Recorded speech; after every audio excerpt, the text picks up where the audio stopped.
Welcome to the Week 10 Fantasy Football Circle of Trust. I'm Adam Burnett. The final bye week is stretching your roster to the limits. You just got to deal with the heat, man. Be patient. After a while, the temperature drops and everything is free and easy. Should you be writing this down? Players entering the Circle of Trust. Titans wide receiver Randy Moss. Moss takes on the Dolphins this week, and Miami's secondary is susceptible to getting burned deep. Jeff Fisher is the longest tenured coach in the NFL. He's a very smart man. He knows that Moss was disinterested in New England and disinterested in Minnesota because they used him as a decoy.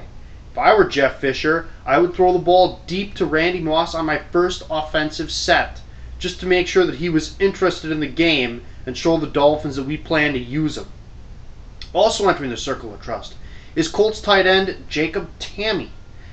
The Colts take on the Bengals this week. Tamme has 17 catches for 172 yards and 2 scores. That's good enough for me. Should be good enough for you. And Giants running back Brandon Jacobs enters the Circle of Trust. The Dallas defense stinks. Wade Phillips was fired and Jason Garrett takes over. Paul Pasqualoni will take over the defense, but I still expect the Giants to run up the score on the Cowboys. Brandon Jacobs has 9 or more carries in each of the last 4 weeks. The Giants get a lot of red zone looks. Look for Jacobs to try and punch one in on Sunday. Players outside the Circle of Trust is Patriots running back BenJarvus Green-Ellis. I do not trust BenJarvus Green-Ellis against the Steelers' defense. There has to be someone else that's better that you can play this week. Also outside the Circle of Trust is Eagles tight end Brent Celek. Celek takes on the Redskins. He's had to block more this year due to poor play along the Eagles' offensive line. In only 2 games this season does he have 4 catches. He's just not a high priority in the Eagles' offense right now. I'd stay away from Brent Celek.